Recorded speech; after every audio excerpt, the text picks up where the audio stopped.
ദില്ലി ദാലിയുടെ മറ്റൊരു ലക്കം പോഡ്കാസ്റ്റിലേക്ക് സ്വാഗതം. ഞാൻ എസ് ഗോപാലകൃഷ്ണൻ.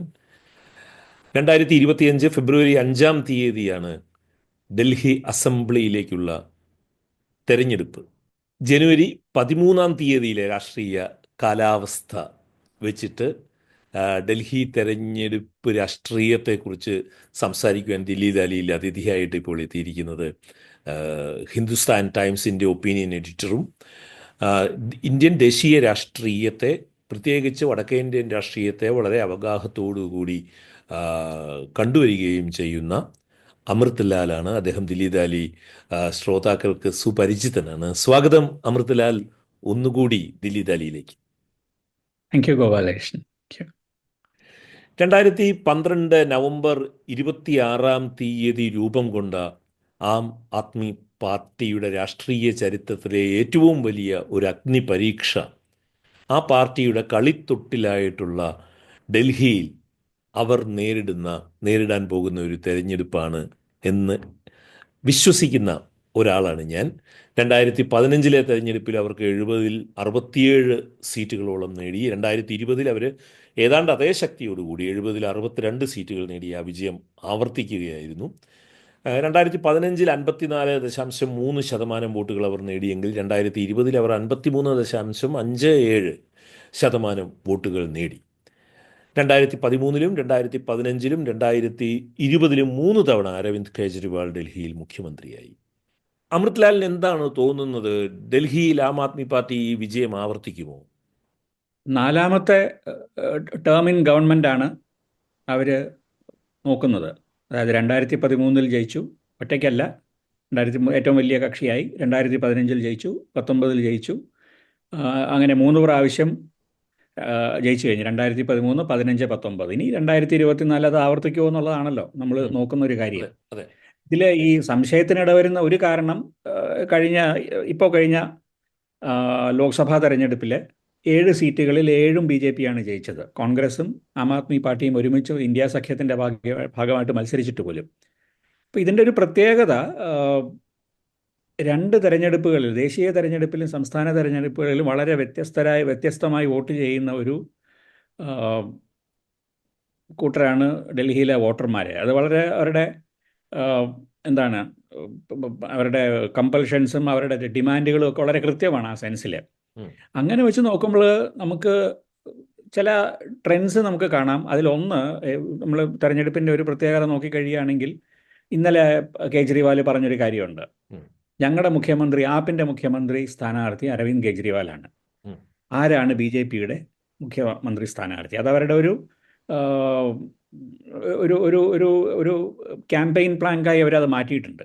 അപ്പോൾ ഇന്നലെ അവർ പ്രത്യേകം എടുത്തു പറഞ്ഞ് അവർ രമേഷ് ബിദൂരിയെ അവർ കാൻഡിഡേറ്റ് ആയിട്ട് പ്രഖ്യാപിക്കുകയും ചെയ്തു. ആര്? ആപ്പ്. കാരണം അയാളെക്കുറിച്ചൊരു നെഗറ്റീവായിട്ടുള്ള ഇംപ്രഷൻ ഉള്ളത് കൊണ്ട് ആ ഇംപ്രഷനെ മുൻനിർത്തിയിട്ട് ഇത്തരത്തിലൊരാളെ നിങ്ങൾക്ക് മുഖ്യമന്ത്രിയായ ആവശ്യമുണ്ടോ എന്ന അർത്ഥത്തിലാണ് മുമ്പോട്ട് വച്ചിരിക്കുന്നത്. അപ്പോൾ ഈ തെരഞ്ഞെടുപ്പുകളൊക്കെ ഏതാണ്ടൊരു പ്രസിഡൻഷ്യൽ രീതിയിൽ മാറിയിരിക്കുന്ന കാലഘട്ടത്തിൽ ഒരു മുഖ്യമന്ത്രി സ്ഥാനാർത്ഥി ഉണ്ടാവുക എന്ന് പറയുന്നത് ഒരു വലിയ അഡ്വാൻറ്റേജാണ് ഇന്ത്യയിലെ. അതെല്ലാ സംസ്ഥാനങ്ങളിലെ നോക്കിക്കഴിയുകയാണെങ്കിൽ നമുക്കത് മനസ്സിലാവും. ഉള്ള സ്ഥലങ്ങളിൽ വളരെ വ്യക്തമായി ഇന്ന ആളായിരിക്കും മുഖ്യമന്ത്രി എന്നുള്ള സ്ഥലങ്ങളിൽ ആ പാർട്ടിക്ക് ഒരു വലിയ അഡ്വാൻറ്റേജ് അത് കൊടുക്കുന്നുണ്ട്. കേന്ദ്രത്തിൽ പോലും അങ്ങനെയാണല്ലോ. ആ അർത്ഥത്തിൽ ആപ്പിന് കിട്ടിയിരിക്കുന്ന ഏറ്റവും വലിയ മുൻതൂക്കം ഒരു പക്ഷേ അവർക്ക് അരവിന്ദ് കെജ്രിവാൾ എന്നൊരു മുഖ്യമന്ത്രി സ്ഥാനാർത്ഥിയുണ്ട് എന്നുള്ളതാണ്. അതിൽ മുഖ്യമന്ത്രി ഇപ്പോൾ ആതിഷി ആണെങ്കിൽ പോലും അവർ വളരെ കൃത്യമായി പറഞ്ഞിട്ടുള്ളൊരു കാര്യമാണ്, ഞങ്ങളുടെ മുഖ്യമന്ത്രി കാൻഡിഡേറ്റ് കേജ്രിവാൾ തന്നെയാണെന്ന്. ഇത് കൊടുക്കുന്ന ഒരു മുൻതൂക്കം ചെറുതല്ല. രണ്ടാമത്തത്, ഈ ആപ്പിൻ്റെയും കോൺഗ്രസിൻ്റെയും BJPയുടെയും വോട്ട് ബേസുകൾ തമ്മിൽ വലിയ രീതിയിലുള്ള മാറ്റം വന്നിട്ടുണ്ടോ എന്നുള്ള കാര്യത്തിനകത്ത് സംശയമുണ്ട്. കാരണം പാർലമെൻറ്റ് ഇലക്ഷനിൽ പോലും നമ്മൾ കേട്ടൊരു കാര്യമുണ്ട്, നരേന്ദ്രമോദിക്ക് പിന്തുണ പ്രഖ്യാപിക്കുന്ന, ലോക്സഭാ തെരഞ്ഞെടുപ്പിൽ പിന്തുണ പ്രഖ്യാപിക്കുന്നവർ പലരും പറയാറുള്ളൊരു കാര്യം, സംസ്ഥാന തെരഞ്ഞെടുപ്പിൽ ഞങ്ങൾ ആപ്പിനെ വോട്ട് ചെയ്യുള്ളൂ എന്നുള്ളതാണ്. ഈ BJPയെയും ആപ്പിനെയും ഒരേപോലെ തെരഞ്ഞെടുപ്പുകൾക്കനുസൃതമായിട്ട് സ്വീകരിക്കുന്ന ഒരു വോട്ടർ സമൂഹമാണ് ഇന്ന് ഡൽഹിയിൽ പ്രധാനമായിട്ടുള്ളതെന്നാണ് എനിക്ക് തോന്നിയിട്ടുള്ളത്. ഇത് ഒരു ഒരു ആപ്പ് തന്നെ പറഞ്ഞിരിക്കുന്ന മാതിരിയിട്ട് തങ്ങളൊരു നോൺ ഐഡിയോളജിക്കൽ ഫോർമേഷൻ ആണെന്ന്, എന്താണ് പോസ്റ്റ് ഐഡിയോളജി പാർട്ടിയാണ് തങ്ങളുടേതെന്ന് ആപ്പ് സ്ഥിരമായിട്ട് പറയാറുണ്ട്. ആ അർത്ഥത്തിലൊരു കമ്മ്യൂണിറ്റേറിയൻ ഒരു പാർട്ടിയായി ആപ്പ് മാറിയിട്ടുണ്ട്.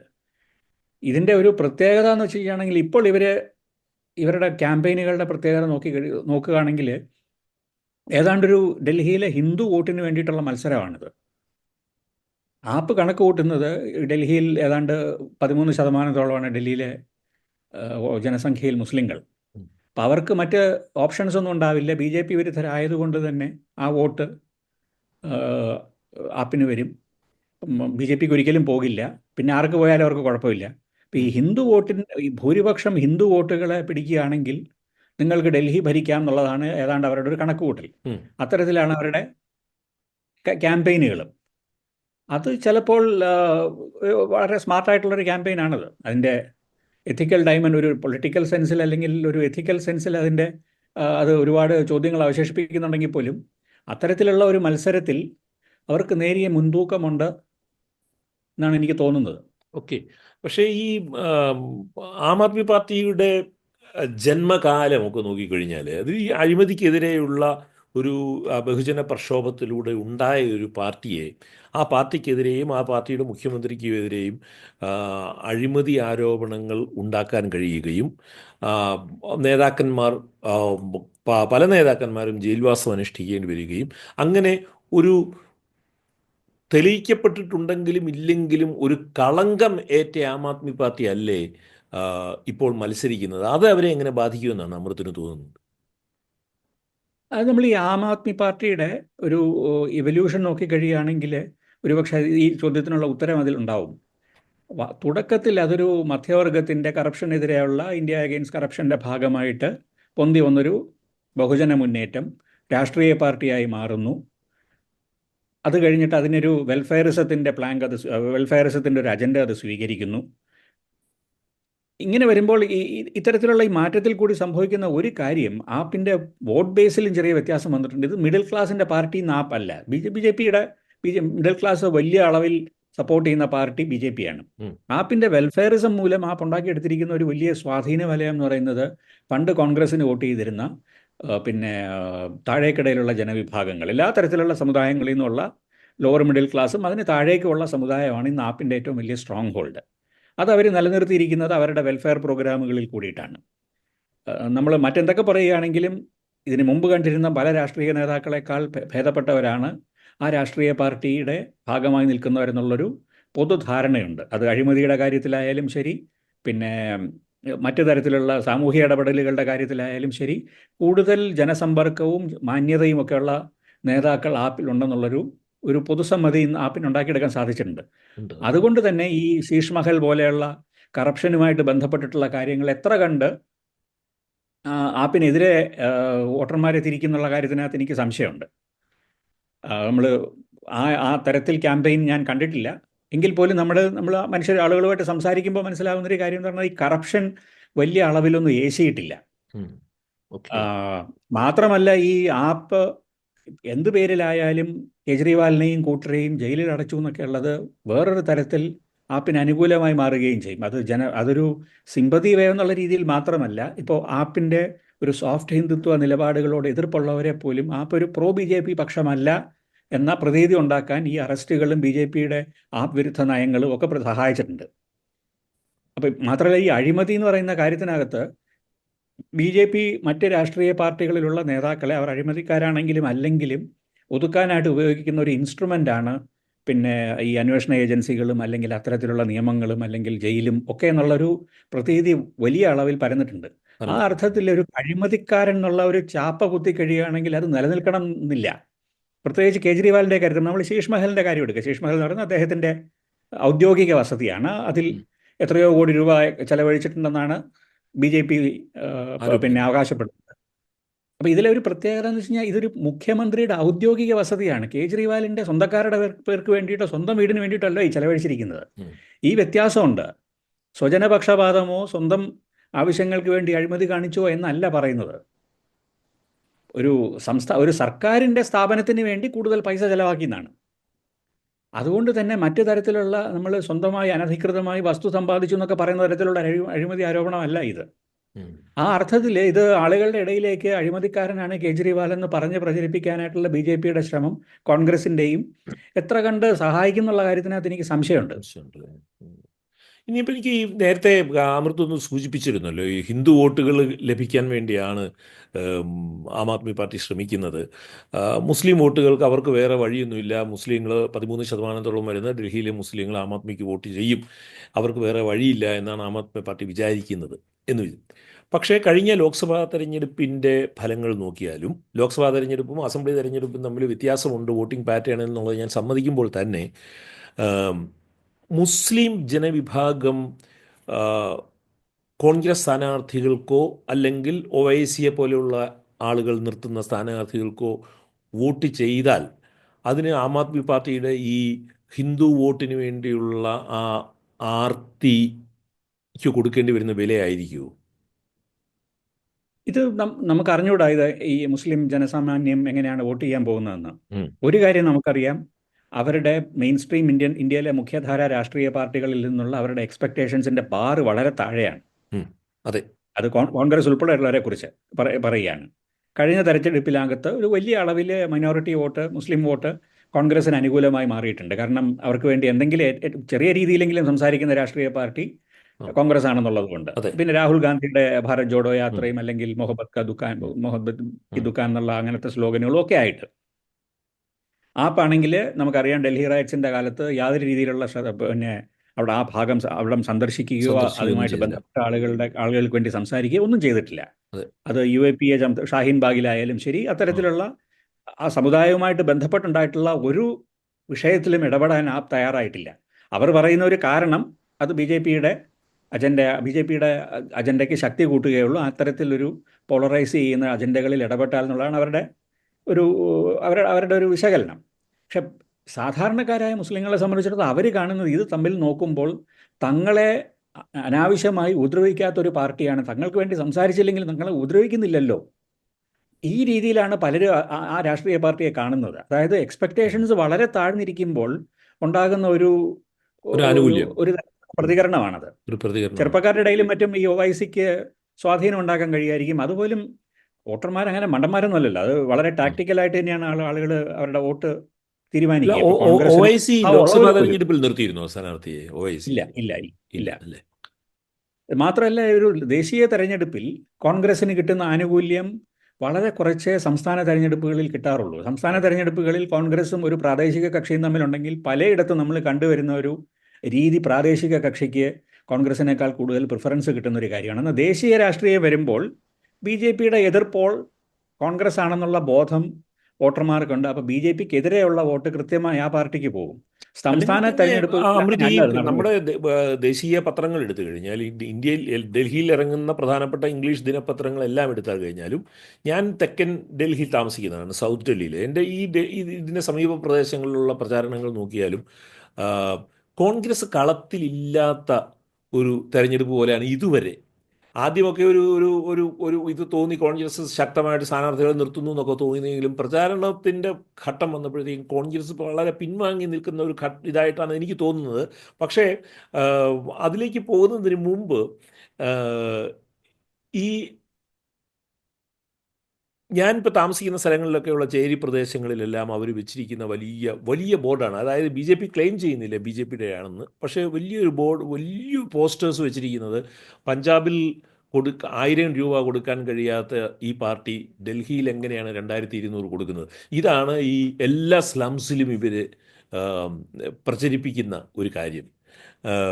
അപ്പോൾ അതിന് ആം ആദ്മി പാർട്ടി തിരികെ പറയുന്നത് ഈ ഒരു കാര്യം മാത്രമേ ഉള്ളൂ, ബാക്കി ഞങ്ങൾ പഞ്ചാബിൽ ചെയ്ത കാര്യങ്ങൾ മുഴുവൻ നിങ്ങൾ ഓർക്കണം. പഞ്ചാബിലെ ആം ആദ്മി പാർട്ടിയുടെ ഗവേണൻസ് ഡൽഹിയിലെ ആം ആദ്മി പാർട്ടിക്കെതിരായിട്ട് BJP പ്രയോഗിക്കുന്നുണ്ടോ? പഞ്ചാബിലെ ആം ആദ്മി പാർട്ടിയുടെ റെക്കോർഡ് പ്രത്യേകിച്ച് വിശേഷപ്പെട്ട ഒന്നാണെന്ന് എനിക്ക് തോന്നുന്നില്ല. അതുകൊണ്ട് തന്നെ പഞ്ചാബിലെ റെക്കോർഡ് അവർ പറയാൻ സാധ്യതയില്ല. അവർ പറയാൻ സാധ്യതയുള്ളത് ഡൽഹിയിലെ തന്നെ റെക്കോർഡാണ്. പ്രത്യേകിച്ച് സ്കൂൾ മേഖലയിൽ നടത്തിയിട്ടുള്ള ഇൻ്റർവെൻഷൻസ് മൊഹല്ല ക്ലിനിക്കിനേക്കാൾ കൂടുതൽ ഫലപ്രദമായി ഇടപെട്ടിട്ടുള്ള ഒരു മേഖല വിദ്യാഭ്യാസത്തിൻ്റെതാണ്. ഉം. വിദ്യാഭ്യാസത്തിൻ്റെ മേഖലയുടെ പ്രത്യേകത നമ്മൾ എടുത്തു പറയേണ്ടതാണ്. കാരണം സമൂഹം, പ്രത്യേകിച്ച് താഴേക്കിടയിലുള്ള സമൂഹം, ഒരു വലിയ ആസ്പിറേഷണൽ സമൂഹം കൂടിയാണ്. ഉം. അവർക്കറിയാവുന്ന ഒരു കാര്യം, തങ്ങൾക്ക് പാരമ്പര്യമായിട്ട് സ്വത്തുവകകൾ കിട്ടിയിട്ടില്ല, പൈസ ഉണ്ടാക്കാനായിട്ടുള്ള സാധ്യതകൾ വളരെ കുറവാണ്. ഈ മെച്ചപ്പെട്ട ഭാവിയിലേക്കുള്ള ഒരേ ഒരു ടിക്കറ്റ് എന്ന് പറയുന്നത് നല്ല വിദ്യാഭ്യാസമാണ്. അത് ഏറ്റവും പണം ചെലവ് കുറഞ്ഞ രീതിയിൽ ലഭ്യമാക്കുന്ന ഒരു സംവിധാനം നമ്മൾ ആപ്പിൻ്റെ മറ്റ് എല്ലാ റെക്കോർഡുകളെയും മാറ്റി വെച്ച് കഴിഞ്ഞാലും ഇക്കാര്യത്തിനകത്ത് ആപ്പിൻ്റെ വിദ്യാഭ്യാസത്തിലുള്ള ഇടപെടൽ വലിയൊരു സക്സസ് സ്റ്റോറിയാണ്. ഉം. അത് സാധാരണക്കാർക്ക്, പ്രത്യേകിച്ചും ഗവൺമെൻറ് സ്കൂളുകളുമായി ബന്ധപ്പെട്ട് പ്രവർത്തിക്കുന്ന കുട്ടികളെ അവിടെ അയക്കുന്ന ഒരുപാട് പേർക്ക് ആ വ്യത്യാസം നന്നായി മനസ്സിലായിട്ടുണ്ട്. അതുണ്ടാക്കിയിട്ടുള്ള ഒരു പോസിറ്റീവ് സെൻറ്റിമെൻറ്റ് ചെറുതല്ല. അപ്പം എനിക്ക് തോന്നുന്നു അവരെ ഏറ്റവും കൂടുതൽ സഹായിക്കാൻ സാധ്യതയുള്ള ഒരു കാര്യം അതാണ്. രണ്ടാമത്തത്, ഈ പറഞ്ഞ പോലെ പൊതുവിലുള്ള അഴിമതി എന്ന് പറയുന്നത് നമുക്കൊക്കെ അറിയാവുന്നതാണ്. ഡൽഹിയിൽ ഒരുപാട് കുറഞ്ഞിട്ടുണ്ട്. ഉം. പല കാരണങ്ങളുണ്ടാകാം അതിന്, ടെക്നോളജിയുടെ ഇൻ്റർവെൻഷൻ ഉണ്ടാകും, പല കാരണങ്ങളുണ്ടാകാം. പക്ഷെ അത് പൊതുവിൽ ജനജീവിതം ആ വിഷയത്തിനകത്ത്, ഈ ഗവേണൻസുമായിട്ടുള്ള ബന്ധപ്പെട്ട വിഷയത്തിനകത്ത് പിന്നെ കുറച്ചുകൂടി അഴിമതിരഹിതമാവുകയും കുറച്ചുകൂടി ഭേദപ്പെട്ടതാകുകയും ചെയ്തിട്ടുണ്ടെന്നുള്ളതും ഒരു വസ്തുതയാണ്. ഉം. ഇതിനെയൊക്കെ കൗണ്ടർ ചെയ്ത് നിൽക്കുന്ന ഒരു സംഗതി എന്ന് വെച്ച് കഴിഞ്ഞാൽ, ഫിസിക്കൽ ഇൻഫ്രാസ്ട്രക്ചറിൻ്റെ കാര്യത്തിനകത്ത് ഡൽഹി ഒരുപക്ഷെ 10 കൊല്ലത്തിൽ പിന്നോട്ട് പോവുകയാണ് ചെയ്തിട്ടുള്ളത്. ഉം. ഒരുപക്ഷെ ഷീലാ ദീക്ഷിതിൻ്റെ കാലത്ത് ഫിസിക്കൽ ഇൻഫ്രാസ്ട്രക്ചറിനാണ് പ്രാധാന്യം മുഴുവൻ കൊടുത്തത്. ഉം. അതായത് റോഡുകൾ, ഫ്ലൈ ഓവറുകൾ, അത്തരത്തിലുള്ള ഡൽഹി മെട്രോ പോലും ഉം. ഒരു വലിയ അളവിൽ നമ്മുടെ സാധാരണ ജനജീവിതത്തെ ബാധിക്കാത്ത രീതിയിൽ ഡൽഹിയിലെ മെട്രോ ശൃംഖല വികസിപ്പിക്കുന്നത്, അതിനകത്ത് അവർക്ക് വലിയ പങ്കുണ്ട്. അതെ. അതുപോലെ തന്നെയാണ് ഫ്ലൈ ഓവറുകളും റോഡുകളുടെ വികസനവും ഒക്കെ നടന്നത്. ഈ സ്കൂൾ കെട്ടിടങ്ങൾ പോലും ഒരു വലിയ അളവിൽ ഉണ്ടായത് അവരുടെ കാലത്താണ്. പക്ഷെ അതിനുശേഷം ആ സ്കൂൾ കെട്ടിടങ്ങൾ ഉണ്ടാക്കാനും മറ്റും ആ സർക്കാരിന് കഴിഞ്ഞുവെങ്കിലും മറ്റൊരുപാട് അതിൻ്റെ ക്വാളിറ്റി ടേംസിലും അഴിമതിയുടെ ടേംസിലും ഒന്നും അവർക്ക് വലിയ സക്സസ്ഫുൾ ആയിരുന്നില്ല. ഈ സോഫ്റ്റ് ഇൻഫ്രാസ്ട്രക്ചറിൻ്റെ കാര്യത്തിനകത്ത് ആപ്പ് ഒരു വലിയ അളവിൽ ഡൽഹിയിൽ ഒരു വിജയമാണ്. ഫിസിക്കൽ ഇൻഫ്രാസ്ട്രക്ചറിൻ്റെ കാര്യത്തിനകത്ത് അവർക്കൊന്നും ചെയ്യാൻ സാധിച്ചിട്ടില്ല. ഒരുപക്ഷെ അതിന് കാരണം ഈ പറഞ്ഞ മാതിരിയിട്ട് ഡൽഹിയുടെ ഭരണത്തിലെ ഒരു പ്രത്യേകത ഉണ്ടല്ലോ. തെരഞ്ഞെടുക്കപ്പെട്ട ഒരു സർക്കാരിനെ എപ്പോഴും തടയിട്ടുകൊണ്ടിരിക്കുന്ന ഒരു തെരഞ്ഞെടുക്കപ്പെടാത്ത ഒരു ലഫ്റ്റനന്റ് ഗവർണറുടെ സാന്നിധ്യം, നിരന്തരമായിട്ട് ശ്വാസം മുട്ടിക്കുന്ന ഒരു രീതിയായിരുന്നല്ലോ.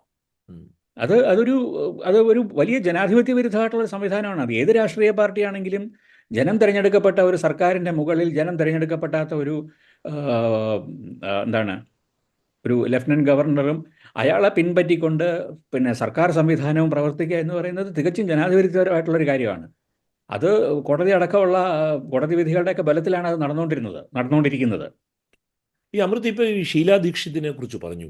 ഞാനൊക്കെ ഡൽഹിയിലേക്ക് വരുന്ന സമയത്ത് ഷീലാ ദീക്ഷിത് ചോദ്യം ചെയ്യപ്പെടാനാവാത്ത, ഒരുപക്ഷെ ഇന്ത്യയുടെ പ്രധാനമന്ത്രി വരെയാകാൻ യോഗ്യയാണെന്ന് ഡൽഹിയിലുള്ള സാധാരണക്കാർ വിശ്വസിച്ചിരുന്ന ഒരു നേതാവായിരുന്നു.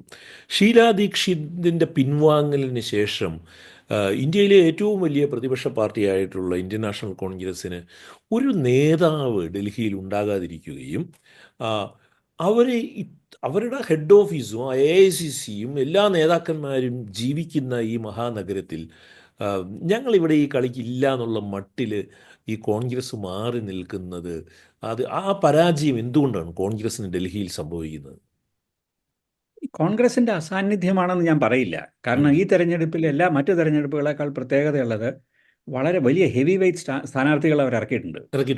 ഉദാഹരണത്തിന് സന്ദീപ് ദീക്ഷിത് പിന്നെ പൊതു തെരഞ്ഞെടുപ്പുകളിൽ മാത്രം മത്സരിച്ചിരുന്ന ഒരു നേതാവായിരുന്നു. ഷീലാ ദീക്ഷിതിന്റെ മകനാണ്.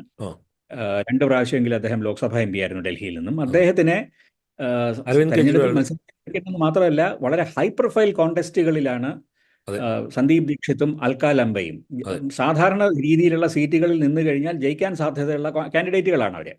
എന്തുകൊണ്ടാണ് അവര് ദീക്ഷിത് മത്സരിക്കുന്നത് കേജ്രിവാളിനെതിരെയും അൽക്ക മത്സരിക്കുന്നത് ആതിഷിക്കെതിരെയുമാണ്. ജയിക്കാൻ സാധ്യതയില്ലാത്ത മത്സരങ്ങളാണത്.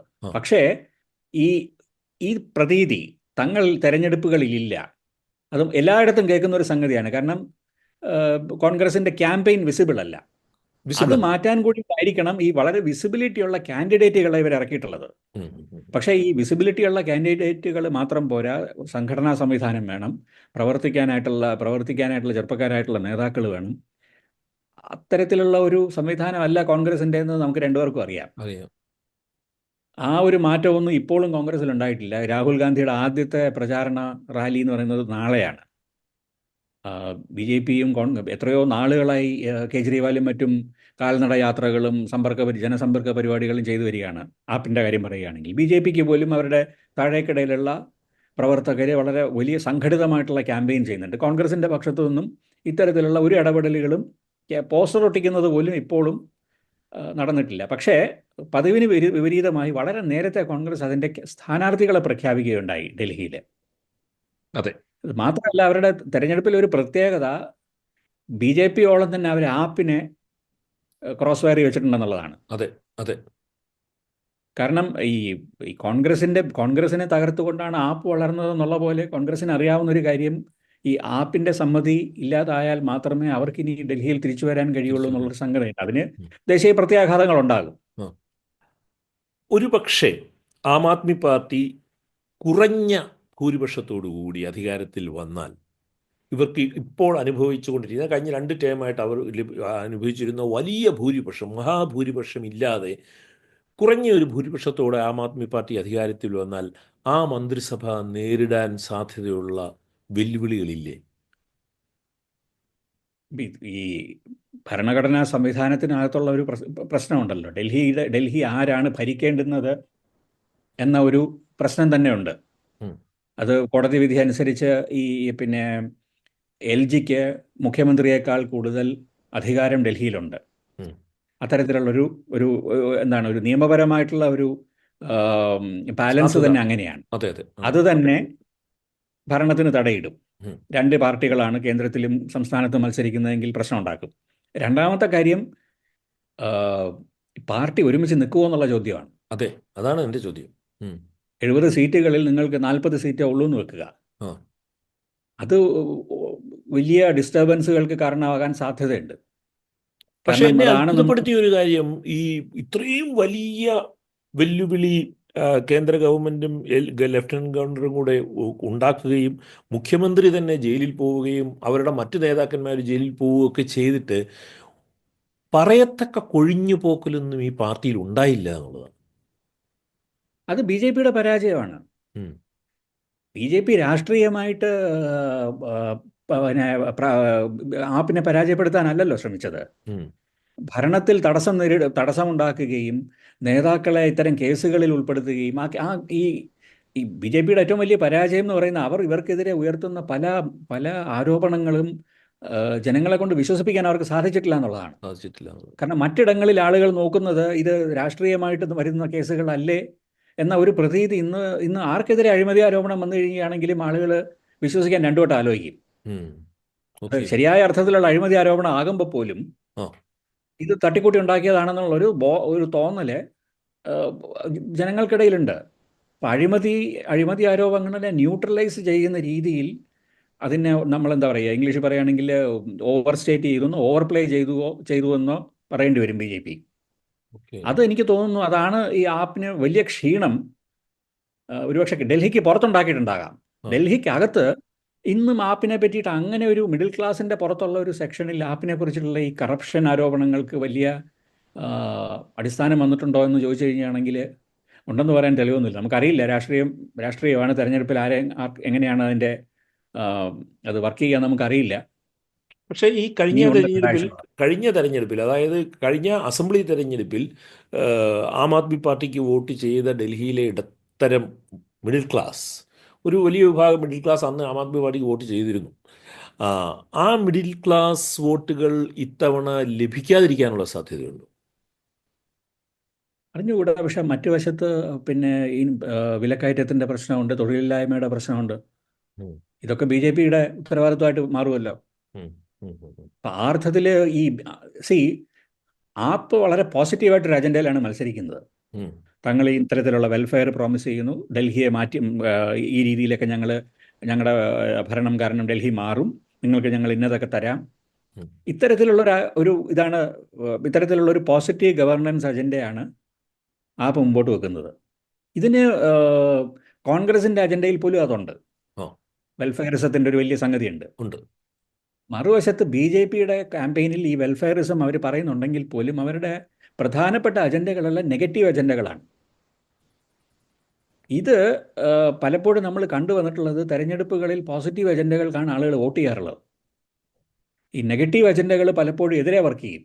അതെ അത് വളരെ ഇൻട്രസ്റ്റിംഗ് ആയിരിക്കും. കാരണം ഇത്തവണ നമ്മളൊരു ബ്രോഡ് സെൻസിൽ നമ്മൾ തെരഞ്ഞെടുപ്പിനെ വിശേഷിപ്പിക്കുകയാണെങ്കിൽ ആപ്പിൻ്റെ വെൽഫെയർ പ്രോമിസുകൾ വേഴ്സസ് BJPയുടെ ഐഡന്റിറ്റി പ്രോമിസ്, വളരെ ശക്തമായിട്ടുള്ള ഹിന്ദുത്വ രാഷ്ട്രീയം പറയുന്നുണ്ട്. അതെ ഉത്തർപ്രദേശിൽ എന്താ ഇപ്പം ഡൽഹിയിലെ ഏറ്റവും വലിയ കമ്മ്യൂണിറ്റി വോട്ട്, ഇപ്പം ഡൽഹി തന്നെ മാറിയിട്ടുണ്ടല്ലോ. നമ്മൾ 90കളിൽ വന്നപ്പോൾ ഡൽഹി അല്ല ഇന്നത്തെ ഡൽഹി. 80കൾ വരെയൊക്കെ ഏതാണ്ടൊരു സർക്കാർ ഉദ്യോഗസ്ഥന്മാരുടെ നഗരവും ഒരു ചെറിയ അളവിൽ മാനുഫാക്ചറിങ് ഉണ്ടായിരുന്നു. ഓഖലയിലോ അല്ലെങ്കിൽ കരോൾബാഗ് ഭാഗത്തോ പഴയ ഇൻഡസ്ട്രിയൽ ബെൽറ്റുകളിൽ ഉണ്ടായിരുന്നു. അതൊക്കെ 90കളോടെ അവസാനിക്കുന്നു. ഇന്ന് ഏതാണ്ട് പിന്നെ ഡൽഹിയുടെ പൊളിറ്റിക്കൽ ഇക്കോണമി എന്ന് പറയുന്നത് രണ്ട് രീതി മാറിയിട്ടുണ്ട്. ഒന്ന്, ഈ മധ്യവർഗം എന്ന് പറയുന്നത് സർക്കാർ ഉദ്യോഗസ്ഥൻ എന്നതിനപ്പുറത്ത് സർവീസസ് സെക്ടറിൽ ജോലി ചെയ്യുന്ന പ്രൈവറ്റ് സ്ഥാപനങ്ങളിലും റീറ്റെയിൽ ട്രേഡിലും ഒക്കെ പ്രവർത്തിക്കുന്ന ഒരു വലിയ ശതമാനം ആളുകളുണ്ട്. അവരാണ് ഇന്ന് ഡൽഹിയെ നിയന്ത്രിക്കുന്നത്, അല്ലാണ്ട് സർക്കാർ ഉദ്യോഗസ്ഥന്മാരല്ല. രണ്ടാമത്തേത് ഡൽഹി ഒരു പഞ്ചാബി നഗരമായിട്ട് പറയപ്പെട്ടിരുന്ന ഡൽഹി ഒരു പഞ്ചാബി നഗരമല്ല. പഞ്ചാബികളോളമോ അതിനേക്കാളോ കൂടുതൽ പൂർവാഞ്ജലി വോട്ടേഴ്സ് ഉണ്ട്. പൂർവാഞ്ജലി എന്ന് പറയുന്നത് ഈസ്റ്റേൺ യുപിയിൽ നിന്നും ബീഹാറിൽ നിന്നും ഉള്ള വോട്ടേഴ്സ്. അവർ വളരെ ശക്തരായിട്ടുള്ള സാന്നിധ്യം അവരുടേതായിട്ടുണ്ട്, പ്രത്യേകിച്ച് കിഴക്കൻ ഡൽഹിയിലേക്ക്. മുമ്പ് ഒരുപക്ഷെ ഉത്തരാഖണ്ഡിൽ നിന്നും, ഇപ്പോഴത്തെ ഉത്തരാഖണ്ഡിൽ നിന്നുള്ള അന്നത്തെ UP, ആ വോട്ടർമാരും പഞ്ചാബി വോട്ടർമാരുമായിരുന്നു ഡൽഹിയിലെ വലിയ ഭൂരിപക്ഷം. ഈ പറയുന്ന ഈ ജനസംഖ്യാപരമായിട്ടുള്ള ഒരു മാറ്റം ഉണ്ടായിട്ടുണ്ട്. ഈ പൂർവാഞ്ജലി വോട്ടർമാരുടെയൊക്കെ ഇടയിൽ ഈ പറഞ്ഞ പോലെ BJPയുടെ ഉത്തർപ്രദേശിലെ രാഷ്ട്രീയം വലിയ സ്വാധീനം ചെലുത്തും. അപ്പം അത്തരത്തിലുള്ളൊരു ഐഡന്റിറ്റി പൊളിറ്റിക്സ് ആണ് വാസ്തവത്തിൽ BJP മുമ്പോട്ട് വെക്കുന്നതെങ്കിൽ ആപ്പിന്റെ വശത്ത് നിന്നുള്ളൊരു വെൽഫെയർ പൊളിറ്റിക്സ് ഉണ്ട്. അപ്പോൾ ഈ welfare politics, Aam Aadmi party സ്വയം പറയുന്നത് തന്നെ പോസ്റ്റ് ഐഡിയോളജി പാർട്ടിയാണെന്നുള്ളതാണ്. ഈ ആം ആദ്മി പാർട്ടിയുടെ വിജയം ഇന്ത്യയുടെ തലസ്ഥാനം പോലുള്ള ഒരു സ്ഥലത്ത് ഈ ഐഡൻറ്റിറ്റി, അതായത് ഹിന്ദു ഐഡൻറ്റിറ്റി മുന്നോട്ട് വെച്ചുകൊണ്ടിരിക്കുന്ന ഒരു രാഷ്ട്രീയ പാർട്ടിക്കെതിരെ ഐഡിയോളജി ഇല്ല, ഞങ്ങൾ ഐഡിയോളജിക്ക് ഉത്തരകാലത്തിലുള്ള ഐഡിയോളജി ഇല്ലാത്ത ഒരു കാലത്തിൻ്റെ പ്രതിനിധികളാണ് ഞങ്ങൾ എന്ന് പറഞ്ഞ് ആം ആദ്മി പാർട്ടി ജയിക്കുമ്പോൾ അതിൻ്റെ പൊളിറ്റിക്സ് എന്താണ്? എങ്ങനെയാണ് അമൃത അതിനെ കാണുന്നത്? കാരണം അതൊരു രാഷ്ട്രീയമായിട്ടുള്ളൊരു കാലാവസ്ഥയല്ലത്, അവരങ്ങനെ പറയുന്നുണ്ടെങ്കിലും. ഒരു രാഷ്ട്രീയ പാർട്ടിക്കും വില കുറച്ച ഇലക്ട്രിസിറ്റി ബില്ലിന്റെ ചെലവിൽ നിലനിൽക്കാൻ സാധിക്കില്ല. ചീപ്പ് ഇലക്ട്രിസിറ്റി തരാമെന്നുള്ള പേരിൽ മാത്രം നിങ്ങൾക്ക് തെരഞ്ഞെടുപ്പുകൾ ജയിക്കാൻ സാധിക്കില്ല. ഡൽഹിയിൽ ജയിക്കാൻ പറ്റുമായിരിക്കും, ഇന്ത്യ എമ്പാടും നിങ്ങൾക്ക് ജയിക്കാനൊന്നും സാധിക്കില്ല. മാത്രമല്ല, ഈ വെൽഫെയറിസം എന്ന് പറയുന്ന എല്ലാ രാഷ്ട്രീയ പാർട്ടികളും ഇപ്പോൾ പ്രാക്ടീസ് ചെയ്ത് വരുന്നൊരു കാര്യമാണ്. തമിഴ്നാട്ടിലൊക്കെ MGRന്റെ കാലം മുതൽക്ക് നടപ്പിലായിട്ടുള്ള സംഗതി മറ്റു രീതിയിൽ കേരളത്തിൽ അതുണ്ടായിട്ടുണ്ട്. ഈ വെൽഫെയറിസം വന്ന രീതികൾ വ്യത്യസ്തരാണ്. തമിഴ്നാട്ടിൽ അത് മേളിൽ നിന്നാണ് ഏറെക്കുറെ. DMKയുടെ കാലത്ത് 70കളിൽ DMK സർക്കാരും പിന്നീട് MGRും കൂടി കൊണ്ടുവന്ന ഒരു ടോപ്പ് ഡൗൺ അപ്രോച്ചാണ് തമിഴ്നാട്ടിലെങ്കിൽ കേരളത്തിൽ താഴെ നിന്ന് പൊന്തി വന്നിട്ടുള്ള ഒരു സംഗതിയാണ്. വെൽഫെയർ ലെജിസ്ലേഷനുകളിൽ കൂടി വന്നിട്ടുള്ള സംഗതിയാണ്. വെൽഫെയർ ഫണ്ടുകളും അങ്ങനത്തെ എല്ലാ തരത്തിലുള്ള ആളുകൾക്കുള്ള ഇവർ ശ്രമിക്കുന്നത് ഏതാണ്ട് ഒരു തമിഴ്നാടിൻ്റെയും കേരളത്തിൻ്റെയും കൂടെ മിക്സ് ആയിട്ടുള്ള ഒരു സംഗതിയാണ്. പക്ഷേ ഇതിൽ പറയുമ്പോൾ അതിനൊപ്പം ഇവർ ഈ ഒരു കമ്മ്യൂണൽ പോളറൈസേഷൻ തമിഴ്നാട്ടിലോട്ട്, തെക്കേ ഇന്ത്യയിൽ പ്രത്യേകിച്ച് ഈ രണ്ട് സംസ്ഥാനങ്ങൾ ഇല്ലാത്ത രീതിയിലുള്ള ഒരു കമ്മ്യൂണൽ പോളറൈസേഷന് സാധ്യതയുള്ള സ്ഥലങ്ങളിൽ അവർ എടുത്തിരിക്കുന്ന ഒരു തീരുമാനം ഈ കമ്മ്യൂണൽ പോളറൈസേഷന് സഹായകരമാകുന്ന രീതിയിലുള്ള ഡിബേറ്റുകളിലേക്ക് നമ്മൾ പോകാതിരിക്കുക, വെൽഫെയർ മാത്രം പറയുക. പാവപ്പെട്ട രാജ്യമാണ് ഇന്ത്യയുടെ ഇപ്പോഴും. അതുകൊണ്ട് തന്നെ ഈ വെൽഫെയർ രാഷ്ട്രീയത്തിനും നിത്യജീവിതത്തിലെ ബുദ്ധിമുട്ടുകൾ കുറയ്ക്കും എന്ന് പറയുന്ന ഒരു രാഷ്ട്രീയ പാർട്ടിയോട് ഈ പ്രത്യയശാസ്ത്രത്തിന് ഉപരിയായിട്ട് ആളുകൾക്ക് സ്നേഹം തോന്നിയാൽ അത്ഭുതപ്പെടേണ്ട കാര്യമില്ല. നമ്മൾ ഈ ബേസിസിലാണ്. മാത്രമല്ല, ഈ അപ്പുറത്ത് നിൽക്കുന്ന രാഷ്ട്രീയ പാർട്ടികളും ഐഡിയോളജി പറയുന്നില്ല. കോൺഗ്രസിൻ്റെ ഐഡിയോളജി എന്താണെന്ന് ചോദിച്ചു കഴിഞ്ഞാൽ അങ്ങനെ ഒരു കോഹറൻ്റായിട്ടോ കോജൻ്റായിട്ടോ അങ്ങനെ ഒരു ഐഡിയോളജിക്കൽ പൊസിഷനുകൾ കോൺഗ്രസ് പൊതുവിൽ വെക്കാറില്ലല്ലോ. ഒന്നോ രണ്ടോ നേതാക്കന്മാർ പറയുന്നുള്ള, അല്ലാണ്ട് സെക്യുലറിസം ഒന്നും അങ്ങനെ അബ്സ്ട്രാക്റ്റ് ആയിട്ടല്ലേ ഡിഫൈൻ ചെയ്യാറുള്ളൂ. ഇപ്പം ഇവർക്ക് വാസ്തവത്തിൽ നമ്മൾ ആളുകളുമായിട്ടുള്ള റെസ്പോൺസ്, ഇവർ ആപ്പിനെ സമീപിക്കുന്നത്, ഇപ്പോൾ മുസ്ലിം സമുദായത്തിനുള്ളിൽ തന്നെ ആപ്പിനെ വിലയിരുത്തുന്നത് നമ്മൾ ശ്രദ്ധിച്ചാൽ നമുക്ക് മനസ്സിലാവുന്നൊരു കാര്യം, ഇവർ ഒരു സോഫ്റ്റ് ഹിന്ദുത്വം പറയുകയാണെങ്കിൽ പോലും ഇവരൊരു ഒരു ട്രഡീഷണൽ സെൻസിൽ ഒരു കൺസർവേറ്റീവ് പാർട്ടിയായിട്ട്, അപ്പോൾ നമ്മൾ യൂറോപ്പിലെ ബ്രിട്ടനിലെ ടോറി പാർട്ടി ആയാലും ശരി, ടോറീസിന് അല്ലെങ്കിൽ ജർമ്മനിയിലെ ക്രിസ്ത്യൻ ഡെമോക്രാറ്റ്സിനെയൊക്കെ പോലെയുള്ള ഒരു രാഷ്ട്രീയ പാർട്ടിയാണ് ഇവരിപ്പോൾ എൻ്റെ കാഴ്ചപ്പാടിൽ. അത് വളരെ കൺസർവേറ്റീവ്, ഒരു സോഷ്യലി കൺസർവേറ്റീവ് ആയിട്ടുള്ള ഒരു പാർട്ടിയാണ്. അതിൽ മതമൊന്നും അവർക്ക് പ്രശ്നമല്ല. മതപരമായിട്ടുള്ള സംഗതികൾ അവർ ഹെൽപ്പ് ചെയ്തു എന്ന് വന്നേക്കാം. പിന്നെ ഒരു ആൻറ്റി മൈഗ്രൻ്റ് സെൻറ്റിമെൻ്റ് ഉണ്ടാകും. ഉം. അങ്ങനെയുള്ള പലതരത്തിലുള്ള ഒരു സംഗതിയും അവർ പ്രകടിപ്പിച്ചു എന്ന് വരാം ട്രഡീഷണൽ കൺസർവേറ്റീവ് പാർട്ടിയുടെ. എന്നാൽ കമ്മ്യൂണൽ അല്ലാതാനും, അതായത് ഒരു ആൻറ്റി മുസ്ലിം പൊളിറ്റിക്സ് ഒന്നും അവർ പറയില്ല. ആൻറ്റി മൈഗ്രൻ്റ് പൊളിറ്റിക്സ് പറയും, ആൻറ്റി മുസ്ലിം പൊളിറ്റിക്സ് പറയില്ല. എന്നാൽ വെൽഫെയറിസം പറഞ്ഞു എന്ന് വരാം. ചെറുകിട കച്ചവടക്കാർക്ക് വേണ്ടി സംസാരിക്കും, ബിസിനസ്സിന് വേണ്ടി സംസാരിക്കും. അത്തരത്തിലുള്ള ഒരു ഒരു ഒരു ഒരു എൻ്റർപ്രൈസിനെ സപ്പോർട്ട് ചെയ്യുക, കുറച്ച് വെൽഫെയറിസം എന്നാൽ പറയുകയും ചെയ്യും. അങ്ങനെ ഒരു ചില സോഷ്യൽ ഡെമോക്രാറ്റുകളുടെ സംഗതി ഉണ്ടാകും, എലിമെൻസ് ഉണ്ടാകും അവരുടെ രാഷ്ട്രീയത്തിൽ. എന്നാൽ സോഷ്യലി അവർ കൺസർവേറ്റീവ് ആയിരിക്കും. ഇത്തരത്തിലുള്ള ഒരു രാഷ്ട്രീയം അതിനെ ഒരുപക്ഷെ അതിൽ ദീർഘകാലാടിസ്ഥാനത്തിൽ ഒരുപക്ഷെ അത് വലിയ ബുദ്ധിമുട്ടുണ്ടാക്കുക BJPക്ക് തന്നെയായിരിക്കും. എന്റെ അവസാനത്തെ ചോദ്യം, BJP ഒരു മുഖ്യമന്ത്രി സ്ഥാനാർത്ഥിയെ മുന്നോട്ട് വയ്ക്കുന്നില്ല. അവർ പൊതുവെ മുഖ്യമന്ത്രി സ്ഥാനാർത്ഥികൾ സംസ്ഥാനങ്ങൾക്കൊന്നും അങ്ങനെ ഒരു പ്രാധാന്യം കൊടുക്കുന്ന ഒരു സംവിധാനവും അല്ല. പക്ഷേ കേജ്രിവാളിന് പകരം വയ്ക്കാൻ BJP ഡൽഹി ഘടകത്തിനൊരു നേതാവുണ്ടോ? മനോജ് തിവാരിയൊക്കെ അവർ ഇറക്കി നോക്കിയിരുന്നു. ഹർഷവർദ്ധനെ ഇറക്കി നോക്കിയിരുന്നു. അതിനു മുമ്പ് കിരൺ ബേദി ഇറക്കി നോക്കിയിരുന്നു. 3 തെരഞ്ഞെടുപ്പുകൾ ഏതാണ്ട് ഒരു മുഖത്തെ വെച്ച് തന്നെയാണ് അവർ മത്സരിച്ചത്.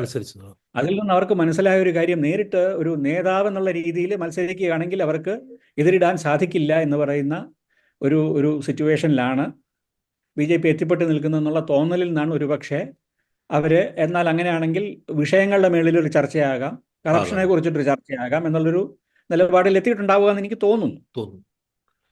ഏതായാലും ഇനി തെരഞ്ഞെടുപ്പിന് അധികം ദിവസങ്ങളില്ല. ഫെബ്രുവരി 5-ാം തീയതിയാണ് തെരഞ്ഞെടുപ്പ്. പ്രചാരണം പതുക്കെ ചൂട് പിടിച്ചു വരുന്നതേ ഉള്ളൂ. വീണ്ടും നമുക്ക് തെരഞ്ഞെടുപ്പ് ഒരിക്കൽ കൂടി സന്ധിക്കാം എന്ന് വിചാരിക്കുന്നു. ഇത്രയും വിശദമായിട്ട് ഈ തെരഞ്ഞെടുപ്പിൻ്റെ പിന്നിലുള്ള ആശയപരമായ എൻകൗണ്ടേഴ്സും മറ്റ് കാര്യങ്ങളുമെല്ലാം വിശദമായിട്ട് സംസാരിച്ചതിന് I am thanking you on behalf of all the listeners of Delhi Dali. Thank you, Amrit. Thank you Gopalakrishnan.